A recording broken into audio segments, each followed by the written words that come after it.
जय हिंद दोस्तों, वंदे मातरम। आज सलमान खान की मूवी सिकंदर की रिलीज का दूसरा दिन है। पहले दिन का कलेक्शन का डेटा आ चुका है। ऑब्वियसली बात है, ये वीडियो आप लोग सुबह देख रहे हैं और ये मैंने देर रात को वीडियो शूट कर लिया है। अब सवाल ये उठता है कि पहले दिन जो कम कलेक्शन निकल, हाँ जी, पहले दिन का जो कलेक्शन है, आपने सही सुना, कम निकल कर आया है, लेकिन उतना ही निकल कर आया है जितनी की एक्सपेक्टेशंस थी। मतलब जो 25 से 35 करोड़ के बीच का जो पूरा ब्रैकेट बताया जा रहा है, उस ब्रैकेट में ही इस मूवी का कलेक्शन निकल कर आया है। इंडिया नेट कलेक्शन की हम लोग बात कर रहे हैं। लेकिन मेरी बात अगर आप वो माने, आप समझें, तो जो ये आज दूसरा दिन है, जो ईद का दिन है, ये दिन इस मूवी के लिए सबसे इंपॉर्टेंट होने वाला है।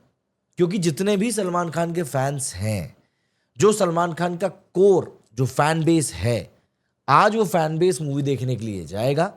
और उस हिसाब से अगर हम लोग देखें तो पहले दिन अगर इस मूवी ने 30-32 करोड़ के आसपास का कलेक्शन किया है, तो दूसरे दिन श्योर शॉट तरीके से, क्योंकि आज कोर फैन बेस बाहर निकलेगा, प्रेडिक्शन के मुताबिक इस मूवी को आज कम से कम 45 करोड़ रुपए का बिजनेस करना चाहिए।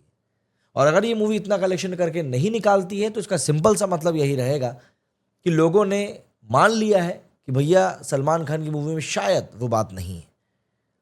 क्योंकि हम लोग यहाँ पर दी सलमान खान की बात कर रहे हैं। यहाँ पर दी मैं इसलिए लगा रहा हूँ क्योंकि यहाँ पर सलमान खान एक विशेष व्यक्ति है, एक ऐसे व्यक्ति हैं जो कि बॉलीवुड के बड़े सितारों में गिने जाते हैं। और जब उनकी मूवी एक कमज़ोर ओपनिंग लेती है, उनकी मूवी जब एक त्योहार पर रिलीज होने के बाद उतना कलेक्शन नहीं कर पाती है जो कि उनसे एक्सपेक्ट किया जा रहा है, तब सवाल खड़े होते हैं। कल जब हम लोगों ने इस मूवी के कलेक्शन को लेकर बात करी थी, इस मूवी के रिव्यू को लेकर बात करी थी, मूवी के परफॉर्मेंस को लेकर बात करी थी, तब कई सारे भाइयों ने सवाल उठाया था कि भैया क्या आपको ऐसा रिव्यू करने के पैसे मिले। दरअसल जो एक संकीर्ण सोच, छोटी सोच जो होती है, वो कभी भी नेगेटिव चीज को सुन नहीं पाती, एक्सेप्ट नहीं कर पाती। और जब बात उसको उसके मतलब की सुनाई नहीं देती तो उसको लगता है अरे सामने वाला तो बिक गया। हर चीज के, जैसे सिक्के के दो पहलू होते हैं, ऐसे ही हर चीज के दो पहलू होते हैं, अच्छा होता है, बुरा होता है। जैसे सलमान खान की मूवी की अगर हम लोग बात करें तो ऐसा नहीं कि इसमें सिर्फ बुराई है। ऑब्वियस सी बात है, जो उसमें सोशल मैसेज दिया गया है, जो बच्चों के इंटरेक्शन वाले सिनेरियोज हैं, वो सब बहुत अच्छे हैं। बट ऑल इन ऑल अगर हम एक होल मूवी की बात करें तो वहां पर कई सारी खामियां हैं। और अगर हम लोग एक मूवी की बात करते हैं तो ऑब्वियस सी बात है, वहां पर उन खामियों को उजागर करना कहीं से कहीं तक गलत नहीं है। अगर एक पब्लिक डोमेन में मूवी बन रही है तो ऑब्वियस सी बात है, उसके ऊपर बात होनी चाहिए और होगी। क्योंकि आज की तारीख में अगर हम लोग मल्टीप्लेक्सेस में बात करें, 4 लोगों का एक परिवार अगर मूवी देखने के लिए जाता है तो 250 रुपये का तो एवरेज टिकट प्राइस चल ही रहा है। तो ऐसे में 1000 रुपये का टिकट हो गया, 500-600 रुपये का तो पॉपकॉर्न हो जाता है। तो ऐसे करके मोटा मोटा 1800 से 2000 रुपये खर्च होते हैं। तो जब एक व्यक्ति इतना पैसा खर्च कर रहा है तो उसको हक है मूवी देखने जाने से पहले ये जानने का कि और लोग इसके बारे में क्या सोच रखते हैं। और सबसे बड़ी बात तो ये है ना, कल तो मैंने एक वीडियो में आपको लीडिंग जो न्यूज़ एजेंसीज हैं उनके भी रिव्यूज़ दिखाए थे, चाहे वो एबीपी न्यूज़ हो, टाइम्स नाउ हो, इंडियन एक्सप्रेस हो, सबके मैंने आपको यहाँ पर रिव्यू दिखाए थे। हिंदुस्तान टाइम्स का भी दिखाया था। एक फर्स्ट पोस्ट को अगर मैं छोड़ दूं तो ऐसी कोई वेबसाइट नहीं दिखी मुझको जिसने की पॉजिटिव बात कही। और जिनने टाइटल पॉजिटिव डाला था वो अंदर नेगेटिव डाल रहे थे। तो ऑब्वियस सी बात है, ये सब चीज़ें आज की तारीख में सोशल मीडिया के ज़माने में छुप नहीं पाती। अब कई लोग यहाँ पर इस बात को लेकर वकालत कर रहे हैं कि भैया 17 करोड़ की एडवांस बुकिंग हुई थी, लोग 10 करोड़ क्यों बोल रहे हैं। तो महोदय, बात यह है कि जो 7 करोड़ ऊपर के हैं ना, वो दरअसल ब्लॉक सीट्स का डेटा है। और ब्लॉक सीट्स कोई थिएटर ब्लॉक नहीं करता, बल्कि जो प्रोड्यूसर्स होते हैं, मूवी के जो मेकर्स होते हैं, वो लोग ब्लॉक सीट्स करते हैं, जिससे कि जो कलेक्शन है वो बढ़कर दिखे।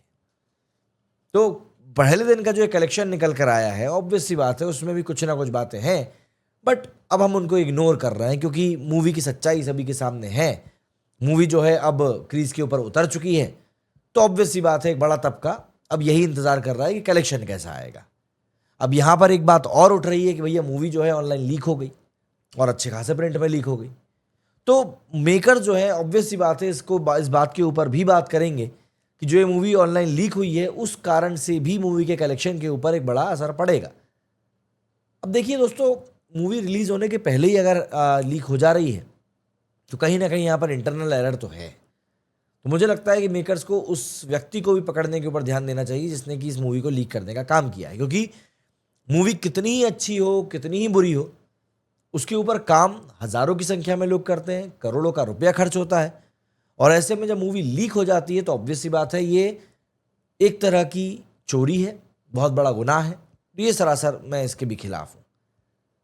अगर हम लोग पहले दिन के कलेक्शन की बात करें तो जैसे कि मैंने आपको बताया कि वीडियो मैंने देर रात को शूट किया था, लेकिन आपके पास ये वीडियो सुबह जल्दी आ रहा है।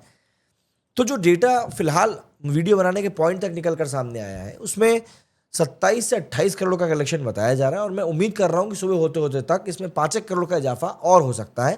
तो मोटा मोटा 32 से 33 करोड़ के आसपास तक ये कलेक्शन जा सकता है। उससे ज़्यादा अगर गया तो भैया रात में बहुत ही भयंकर इसके टिकट बिक जाएंगे तो ही जाएगा, वरना इसकी उम्मीद कम ही है। ऐसे में सबसे बड़ी बात यह है कि मूवी जो है ये 22,000 शोज के साथ में रिलीज हुई है, करीब 5,500 स्क्रीन पे। उसके सामने अगर आप देखें तो ये कलेक्शन आपको काफी कम दिखेगा। बट अगेन मैं वही बात कहूंगा कि कल ईद का दिन नहीं था, ईद का दिन है आज, और आज सलमान खान का कोर फैन बेस इस मूवी को देखने के लिए जाएगा। तो ये 30-35 करोड़ का कलेक्शन निकला है, ये कम से कम 45 करोड़ तो जाना ही चाहिए। तब समझ में आएगा कि हाँ भैया सलमान खान के फैंस में वाकई में पावर है।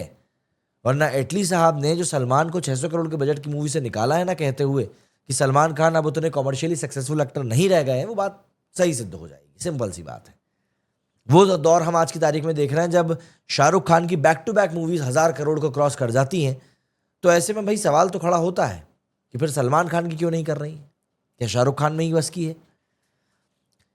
कई जगहों से अब जो डेटा है वो निकलकर सामने आना शुरू हो गया है, किस तरह की ऑक्यूपेंसी जा रही है। मैं आपको बता दूं, डे 1 की जो इवनिंग तक की ऑक्यूपेंसी गई है वो पहले दिन की मात्र 20% गई है। जहां हम देख रहे हैं कि 50% तक की ऑक्यूपेंसी जा रही है, बल्कि 70% तक की ऑक्यूपेंसी जा रही है, वहां पर सलमान खान की इस मूवी की ऑक्यूपेंसी पहले दिन 20% गई है। और मैं उम्मीद करता हूं कि आज मतलब कि दूसरे दिन ईद के दिन ये ऑक्यूपेंसी जरूर कम से कम 50% तो हिट करेगी। अगर हम लोग स्टेट वाइज डिस्ट्रिक्ट वाइज बात करें तो मुंबई में 20% शोज जो थे वो मतलब ऑक्यूपेंसी के साथ रहे भैया, मॉर्निंग, आफ्टरनून और इवनिंग में। सबसे अच्छी ऑक्यूपेंसी जैसे बेंगलोर में 28% की गई, चेन्नई में 46% की ऑक्यूपेंसी गई है। इसके अलावा बाकी सब जगह पर, चाहे जयपुर की बात कर लो, चंडीगढ़ की बात कर लो, हैदराबाद की बात कर लो, इन सब जगह पर 20-25% की ऑक्यूपेंसी गई है। इससे ज़्यादा ऑक्यूपेंसी इसकी नहीं गई है। तो अब यहाँ पर ये कहना गलत नहीं होगा कि पहले दिन तो देखिए मूवी ने वैसा ही प्रदर्शन किया जैसे कि एक्सपेक्टेशंस थी। हम लोग 25 से 30 करोड़ या हद से हद 35 करोड़ की बात कर रहे थे, और उसी ब्रैकेट में हम लोग फॉल भी कर रहे हैं, क्योंकि इससे ऊपर कलेक्शन जाता हुआ फिलहाल मूवी का दिखाई दे नहीं रहा है। तो ऐसे में अब सवाल वही खड़ा हो जाता है कि आखिर समस्या क्या हो रही है, क्या दिक्कत हो रही है, और क्यों आखिर जो ये मूवीज़ हैं ये बड़ा कलेक्शन नहीं कर पा रही। कल मैंने देखा था तो कई लोग कह रहे थे कि भैया साउथ की मूवीज़ की तो आप तारीफ कर देते हो, जबकि उसमें भी बेसिर पैर का एक्शन रहता है, तो फिर सलमान भाई के साथ में क्या दिक्कत है? तो यहाँ पर मैं आपको बस इतनी सी बात कहूँगा कि जो कमल हसन साहब हैं और रजनीकांत जी हैं, उनकी एज ऑब्वियस सी बात है सलमान खान से काफ़ी ज़्यादा है। लेकिन अगर आप कमल हसन की विक्रम जाकर देखेंगे ना, तब आप उस मूवी में कमल हसन को याद कर नहीं करेंगे, बल्कि आप विक्रम की कहानी को याद करेंगे। एक उम्र के साथ में कहानियां भी बदलती हैं, लेकिन सलमान खान ऐसा लगता है कि 2009 की वांटेड में ही अटके हुए हैं, जो कि अब आज से करीब 16 साल पहले रिलीज हुई थी। तब की कहानियों में और आज की कहानियों में काफ़ी अंतर आ चुका है। आज की जनता ओटीटी को कंज्यूम करने वाली जनता है, और यहाँ पर उसी तरह की कहानियों को पसंद भी किया जाता है। लेकिन न जाने क्यों कुछ लोग इस बात को समझकर बैठे हुए हैं कि भैया हमें तो इससे आगे बढ़ना ही नहीं। AR मुरुगदास साहब से काफ़ी उम्मीदें थी, लेकिन मूवी के साथ में उन्होंने इस उम्मीद को तोड़ा है। लेकिन उसके बावजूद मैं यही विश करूंगा कि ये मूवी ज़्यादा से ज़्यादा कलेक्शन करे, स्पेशली आज ईद का दिन है, लोगों को ईदी मिले, और सलमान खान की मूवी जितना अच्छा कलेक्शन हो सके उतने अच्छा कलेक्शन करे। बट आप सच्चाई से डिनाई नहीं कर सकते। मेरे इस वीडियो में फिलहाल इतना ही। जय हिंद, जय भारत।